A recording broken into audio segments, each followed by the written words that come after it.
Welcome to Out with Dan, the podcast that spotlights and examines the voices of LGBTQ+ authors, characters, and our allies. Together, we lift our voices and we tell our stories. I'm Dan White. Join me as I chat with this week's author.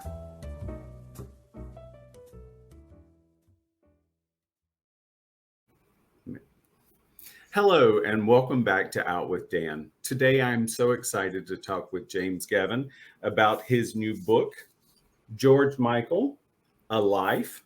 Welcome, James. Very happy to be with you today, Dan. Greetings from sunny Laurel Canyon, U.S. Wonderful. Yeah, it's warming up in the valley too. I'm in Sherman Oaks, so we're close by. Yeah. I so enjoyed reading this book. It reminded me of my love for George Michael. He had such an incredible life, and at least in my opinion, and of all the people who left us in 2016, his departure was one that I totally didn't expect, and it has stuck with me. It's interesting that you should mention the people who left us at that time, because in that general vicinity of time, they included David Bowie, Leonard Cohen, Prince, and Lou Reed, all more or less at the same time. Incredible. And, you know, for somebody who wasn't old at all, 53 is not old. We're talking about, you know, fortunately today we live a lot longer. So it was really quite a big surprise for me. It wouldn't have been a big surprise for the inner circle of George Michael, who had watched him self-destructing for a long time. But for the world, it was a shocker. And yet, given the way that he had treated his body for many years, I'm surprised he made it to 53. That was one thing, you know, when I was reading the book that I was really impressed by is the amount of abuse he did for himself. And I can never stress how important it is what happens to us as children. To get a little bit preachy, you know, when you come up as a child and you're special, different, and you're not treated with love, his father certainly wasn't a loving character in his life. It has an effect. And he had it from his mother, although exploring George's childhood was a fascinating thing. Very often in these stories, the first chapter, it can be boring because sometimes people have mundane childhoods and it's not that interesting to read about who came over on the boat from where. But the story of George's mother and father and their relationship with him is pivotal to this book.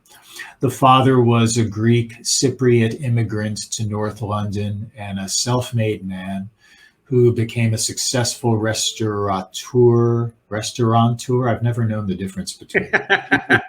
Works for me. I should have looked it up before we had this discussion, but you know what I mean. And he had a son and two daughters and a lovely home, and provided George with a comfortable middle-class upbringing. But what he could not provide George with was a sense of nurturing and acceptance. And as George discovered that he was different, he was very aware of the fact that his father did not approve of gay people, and not to pin it all on his father. It was a generational thing, and his father was a manly man who believed that men were men and girls were girls. The mother was in the early years of George's relationship with his beloved mother, Leslie, who died prematurely of cancer in 1997, devastating George. In the early years, the mother more or less went along with the father's homophobia, not because she was homophobic, but because her brother, Colin, George's uncle, was a gay man who took his own life and who suffered from mental illness and who knew great suffering in his life. And Leslie was afraid, mothers always know, and Leslie was afraid that George might be in store for the same life of misery. And in fact, she was correct in that. But George's uncle Colin was a haunting figure in his life. Let's not forget, too, that we're talking now about the mid late 70s and early 80s, and one must never forget how very different things were back then. Yes. Um, it being gay today in the pop music world is an asset, and back then it was generally a career destroyer.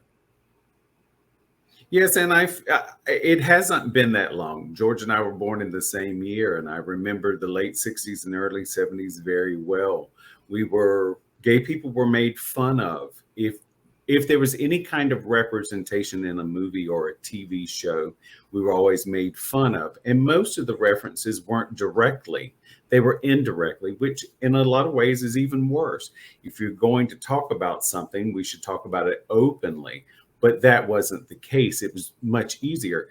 I also noticed that in looking at George Michael's life, we see sort of the same things here in the US, and I'm sure in Great Britain as well, but anything that he did wrong was blown out of proportion, and it was constant headline, headline, headline. And yet I learned so much about his charitable works and his anonymous donations and stuff. Those are the things that oftentimes society doesn't want to read about. It can be like a byline. Well, you know that most celebrities who perform charitable acts do so for the photo op. They do it for the press release. They want it known that they are better than the rest of us, virtuous. George wasn't doing it for those reasons. He was doing it out of a wholehearted impulse to help people, especially in later years when his musical career was going off track. I think George took great solace in being able to help people who were in need, and he gave away God knows how many millions of pounds to charities that he cared about. He was a good man. That was so impressive to me. So he had a huge heart. I mean, it's very obvious. This isn't a person who wasn't. He was a very loving and kind person. You don't give away that kind of money and your talent without you having a good heart. And that was a nice thing to see in this book. He didn't want it known. He did it for pure reasons. He was annoyed when somebody, the one exception to this, and his relationship with Project Angel Food out here in LA was very well known, and he loved Project Angel Food, and he supported them generously for many, many years. And it might even, I should check on this, but it might even, the endowment might go on. The annual gifts might still come out of his estate. I think that's the case. But George never, despite the stratosphere that George lived in, which is in many ways so detached from reality, George was a quite humble man in many ways. He had expensive and beautiful homes, but they were not decorated in ostentatious ways. He wasn't looking to show off. Elton John was so different from George in so many ways, but Elton John in many ways is the definition of ostentatiousness. Sure, and spends the guy spends so much money. George, despite all his wealth, retained his humility. I guess part of that has to do with if you get kicked in the stomach enough in your life, then it really helps you stay humble, doesn't it? I think it does. I think it does. And you know, I it's hard to talk about someone else's mental health, but he certainly had some very highs and some very lows. A lot of that he brought on himself, but a lot of it, you know, with his arrest in Beverly Hills, and then he wanted to do charity work for Angel Project Food, and the judge puts a halt to that. Yet again, here is somebody who has to do community service and is trying to do something for a charity he likes, and yet he's not able to do that because the judge needs to make an example of him. And there again is another way, he's sort of kicked down once again. And it's just, that part was sad to read about, but also enlightening because, if you're going to look at someone's life in a biography, you need to see the good and the bad and the ugly. It needs to all be seen. Oh, I wholeheartedly agree with you.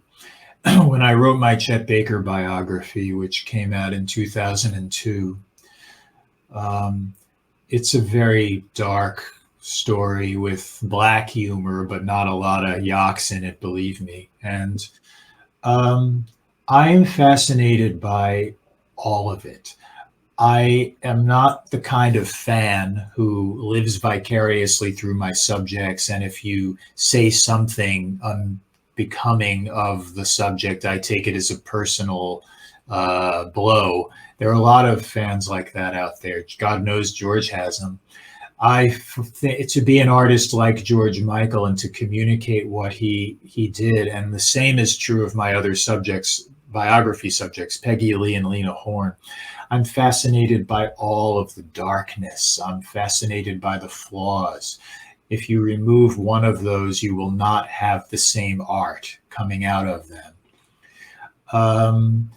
I'm happy, very gratified that in the end, George is thought of by people in happy terms. The name itself brings happiness out in people. The sound of his voice brings good feelings out in people. All of the tragedy, all of the missteps, all of the public humiliations could have won out, and they didn't. And that is a nice thing. And I agree with you. When I hear the sound of his voice is so lovely and is so beautiful. And it takes you back to that time, when you experience that. And there are songs that are really, really happy and fun. And there are songs that are really deep and emotional. And he hit all of those emotions perfectly, to me anyway, because I love his voice.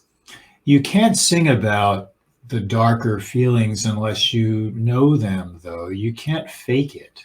A good actor, I suppose, could fake it, but it comes off in the end as acting.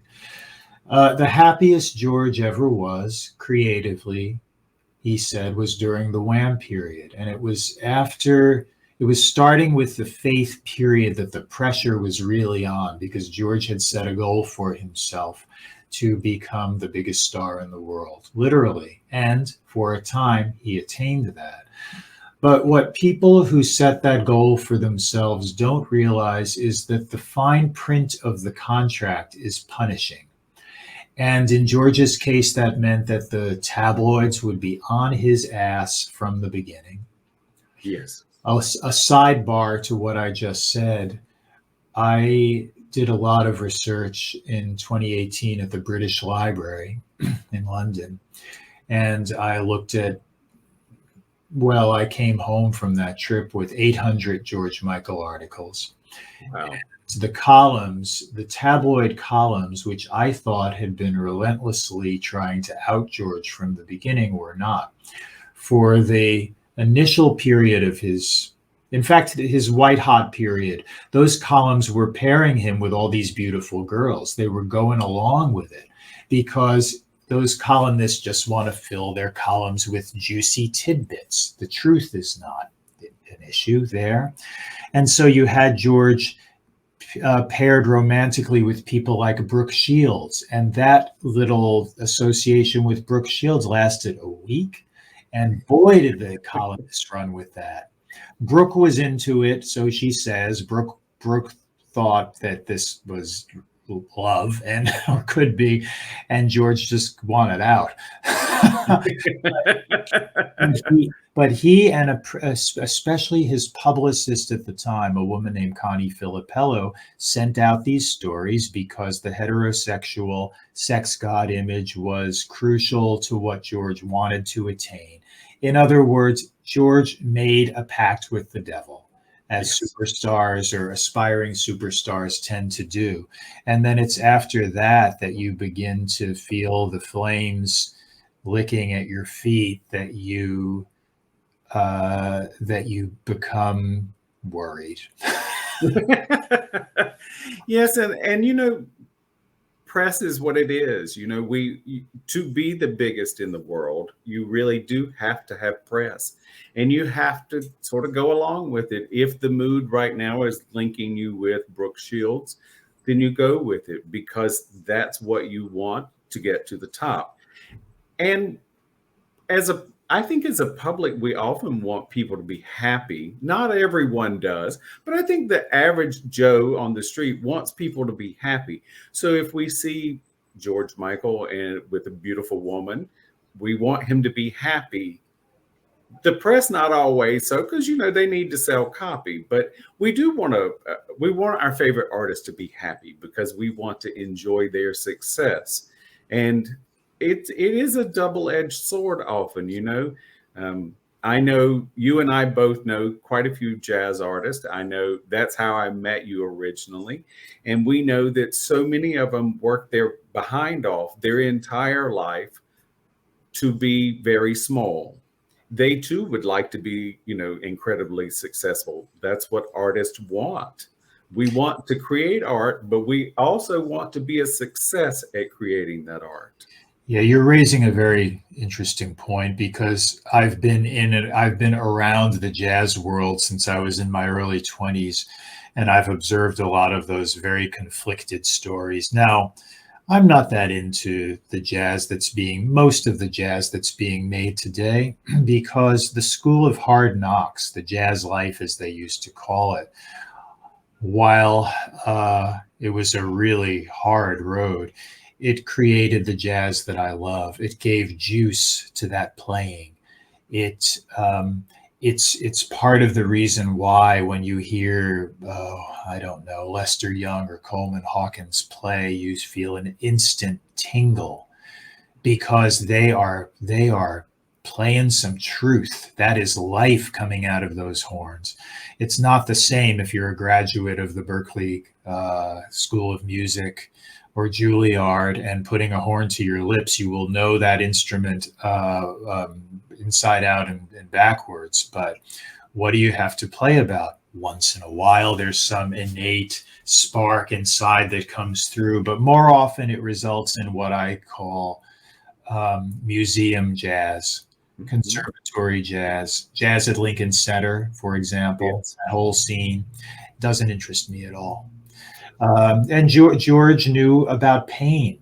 He knew about intense inner struggle, and he sure knew about self-hatred because that was probably the single biggest driving force in his life. It's what drove him to become the star that he became because, as he himself said, people who pursue stardom at that colossal level have such an empty space inside them that needs to be filled with such enormity. And they are, in many cases, broken people that are looking for the approval of millions of strangers. In George's case, he got it and it didn't work. That too is a double-edged sword. I think the bigger the audience, typically the lonelier it is. And I'm interested, it was very interesting to hear you say that he loved his Wham period. And I often think that when there are two people standing on stage instead of one headliner, it tends to make it a little easier because you feel like someone has your back. And it's one of the things about jazz, the collaboration. So you see a lot of different people play together and they have a collaborative thing.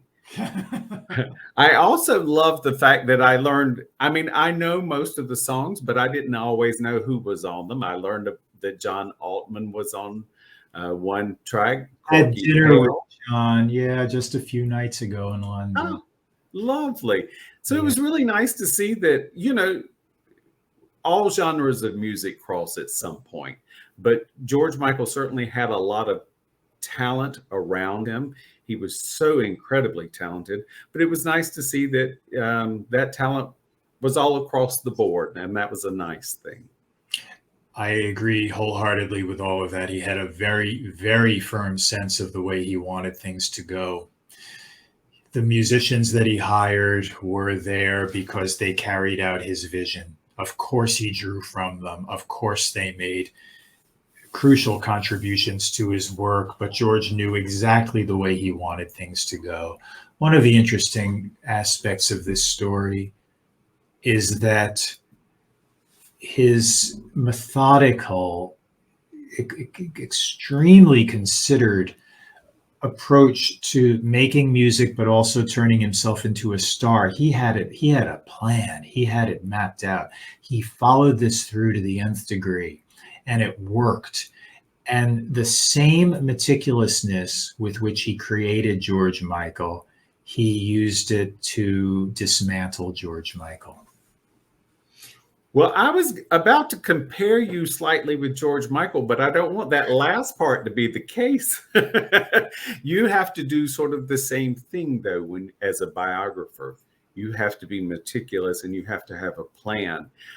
In reading this, I did enjoy it very much, James, but I will say that I was very sure that there were multitudes of hours put into this, because when you're a biographer, it's different than writing a novel.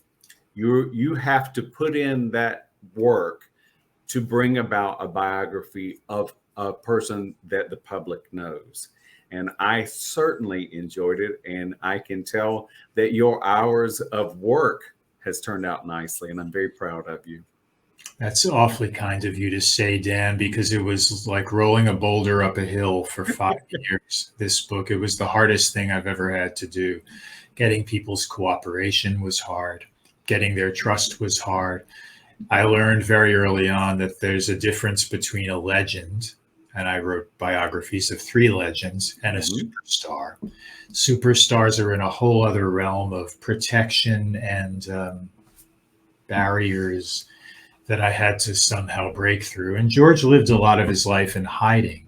And even when he forced himself out of the closet in 1998 in a most unflattering way, he was so accustomed to hiding, to secrecy. And I get shame is tied in with all of that.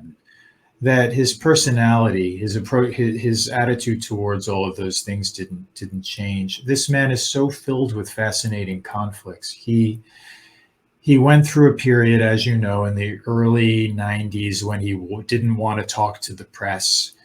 You couldn't get an interview with George Michael. And he was trying to live in secrecy, but he was bursting to tell his story. He wanted people to understand him. He felt so misunderstood, so disconnected, so lost. And then as the years went on, he talked his face off. And then when he discovered Twitter, he became a Twitter junkie. And people reveal much too much about their own personal lives on social media. George lived he had multiple homes. A home in the very glamorous hilltop neighborhood of Highgate Village in London was one of them.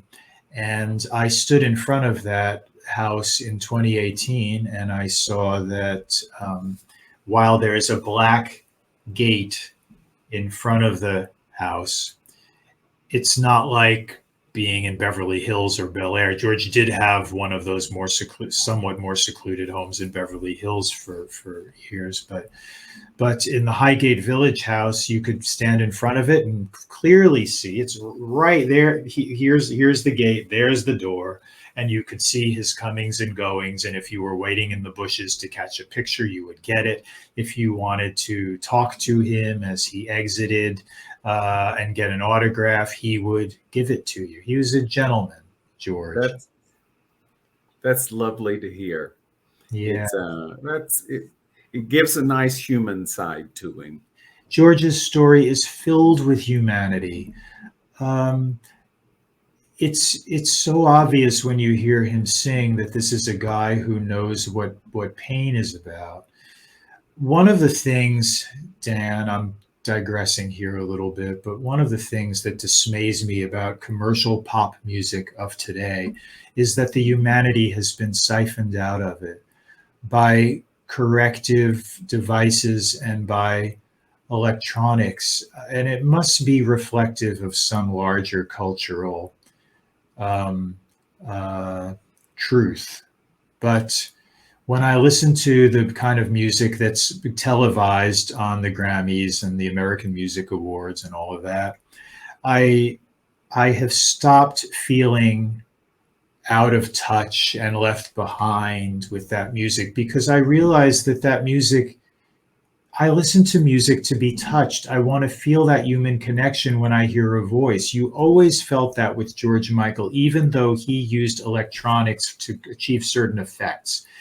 It was all supposed to be a man singing from his heart, and that's what it was. And I detest auto tune. I hate what it does to the sound of the human voice. No voice sounds like that. No. No one sings perfectly in tune all the time. Singers are not robots. And to me, one of the glories of George's music is its humanity. That's why it touches people's hearts. I totally agree. I totally agree. James, thank you so much for chatting with me. I am Are we done? I thought we were getting started. well, you may always come back anytime you want. Trust me. I have just enjoyed it. I enjoyed the book. I enjoy you. I enjoyed George's music, and I hope success all the way around. Dan, it's an absolute pleasure to speak with you. Thank you for doing what you do. Thank you for caring, and thank you for being a great listener and questioner. I appreciate and value all those things. Thank you. Hang on for me, and I'll be right back. Thank you for joining us with Out with Dan. See you soon. Thank you for joining me for this week's episode of Out with Dan. You can find more information about this podcast and its host at outwithdan.com, on Twitter at OutWithDan, and on Instagram and Facebook at GoOutWithDan. This podcast is hosted by Authors on the Air Global Radio Network, and the theme music is provided by bensound.com. Join us again soon for the next episode of Out with Dan.